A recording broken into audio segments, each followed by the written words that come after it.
Teshk, we got to talk about Saturday night's main event in Atlanta, Georgia. It did not deliver, in my opinion. It had cool moments. Goldberg retires. He has his, riding off into the sunset moment in front of his hometown crowd. His son Gabe walked him to the ring. He got his speech at the end, even though NBC cut it off, which I'm sure he was not a fan of. But it almost seemed as if, Steve, that the final 45 minutes of this event was kind of rewritten in real time because of what happened in the match before. And I think that's going to be the heavy discussion as we talk about this whole, it's not a PLE, but it's in between a Raw and a SmackDown and a PLE, Saturday night's main event. It's almost PLE level matches, but with a Raw and SmackDown format because you have commercial breaks because it's on national television. Seth Rollins might be going back on the shelf for like 9 to 12 months with another knee injury. He tore his ACL 10 years ago. ACL, MCL, meniscus, everything. Totaled his knee. It's the same knee. Triple H said in the press conference tonight at Evolution that it does not look good, which is not what you want to hear. It ruins a year's worth of storylines that he was going to tell in his current situation as Mr. Money in the Bank, elevating two young guys on the roster, being paired with arguably the greatest manager in the history of pro wrestling, telling stories with the likes of CM Punk and Roman Reigns. I'm telling you, dude, I think he was backstage last night and was like, well, I'm going home. Like, I don't have any program for SummerSlam. You guys are going to give me the check, right? The check, the $15 million that you owe me? Good, great. Yeah, I mean, I'm trying to pinpoint as to what the main event was going to look like. Were we going to get like a scenario in which we saw tonight where like Goldberg and Gunther were both laying on their backs and Seth Rollins was going to come down to the ring, ask for a referee, and then we were going to hear the bum bum bum ba bum bum bum ba, and then the OTC one or the Tribal Chief one, whatever the hell they're going to call him now. Was he going to come out and that was going to be the big finish? And then maybe we see like a double spear between Goldberg and Reigns and like that's how Goldberg goes out. Who knows? Because what we got was definitely forced. It was definitely called on the fly and you could just tell from every angle. And fans were upset at the very end of the night when Goldberg's speech was cut off and how immediately following the match they went to commercial break. Like, that's production. That's media production, man. Like, you're on a timer. Like, you got to go. You're on national television. It is a hard stop at 10 o'clock Eastern time. There's really nothing that they could have done. It's unfortunate, and it kind of stinks for him. But, like, that's TV. That is a one-on-one feud that has never had any closure, which is crazy to think about. Crazy to think that Seth Rollins versus Roman Reigns has never had any, like you can't pinpoint a closing story on that. It's been ongoing for 15 years. It's going to happen. Seth Rollins is going to come back. For how long, I don't know. He's not going to be the same. And I can for damn sure guarantee that he's not going to do any stupid flips or any of this flippity-dip-dop bullshit that The Undertaker says, right? Like, he's not going to do the things that Seth Rollins does because this is the tail end. And you're right. Coming back from 3, damn near impossible. But I think he's going to do it because he's more motivated than ever to do it. Because just like the first time that it happened, and again, that was 10 years ago, that was 10 years younger Seth Rollins, right? This is hard to do at 40 years old. I think he's 39, same shit. He's going to have to do this to not only get himself ready for a main event push as Mr. Money in the Bank, because I'm assuming if he comes back and they keep the briefcase on him, he's probably going to have to cash in as soon as he comes back. But also, you were supposed to be elevating 2 of the brightest stars on the roster in Braun Breaker and Bronson Reed. What does Paul Heyman do now? Does Paul Heyman stay on TV with the Brawns and elevate them just as, kind of just them? Whatever Braun Breaker and Bronson Reed kind of have on the agenda? Maybe they pivot to what was supposed to be Roman and Seth and Punk and all of them involved in SummerSlam to maybe they do... I'm going to assume CM Punk and Gunther for the World Championship. You can easily tell that story without it being seamless.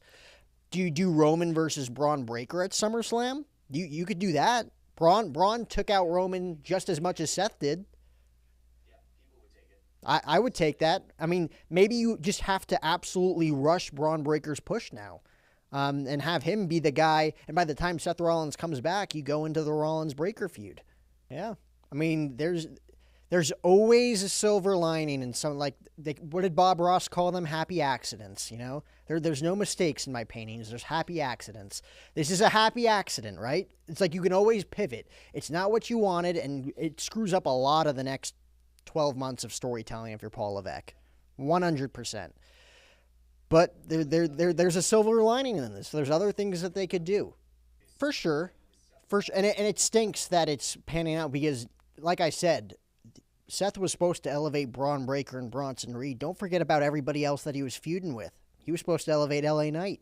He was supposed to elevate Jey Uso. They took him out. They were supposed to elevate Sami Zayn. All of these guys. And granted, they'll fall into place because everybody does. But LA Knight's a guy that, like, this was kind of like his comeback from, like, that spark that he had in 2023. He kind of lost it in 2024. They put the U.S. title on him multiple times. So, like, they kept him around. And showed him, like, we still believe in this guy, but, like, he's kind of been lost. Even though his mic work is great and the fans are still heavily behind him, this was his moment to kind of get involved into a main event feud. And I was telling you, I think we were probably going to see some sort of a big tag team match at SummerSlam with Reigns, LA Knight, and CM Punk involved, taking on Seth Rollins and the Empire, right? Like, that's what I thought. I think it was going to be something along those lines. Like, I don't think we were going to get Seth versus Roman one-on-one. I think that would have been way too quick. Maybe Seth versus Punk one-on-one, like inside Hell in a Cell or something. Like something big like that. Which also still, like, that's another feud that still has no closure. So, like, Seth Rollins has so much on his plate, and you just could see the disappointment and the frustration. Like, he yelled "fuck" multiple times when they dimmed the lights and, you know, they went to commercial.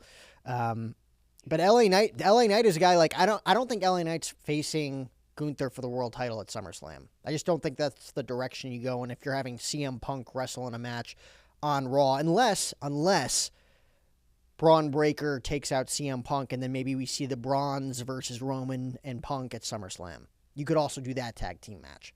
I personally first thought, like, I hope this is a work. I hope everybody's looking down at Seth, and then, like, Bronson Reed hits LA Knight with a clothesline or something.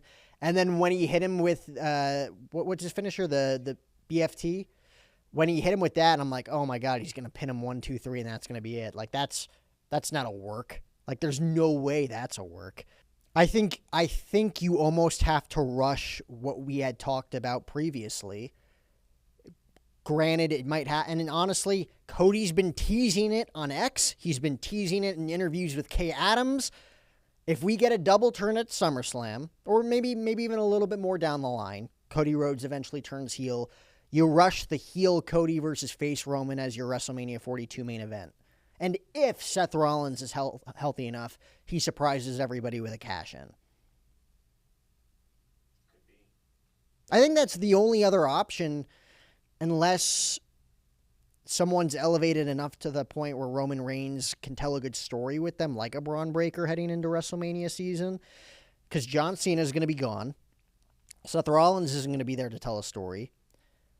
Maybe you go the Roman Punk route if that story's juicy enough, which I don't know if it's going to be without Paul Heyman involved, because they're both chasing Paul Heyman as opposed to Paul Heyman being involved on either side. I think that's the story you have to tell, is that Roman comes back, faces maybe Braun Breaker at SummerSlam if they want to utilize him, and then maybe have Roman win the Royal Rumble and just put him in the title scene. I could even get on board for Roman versus Gunther. Hell yeah. But, like, Roman's guaranteed WrestleMania main event feud, poof, it's fairy dust. It's gone as of right now.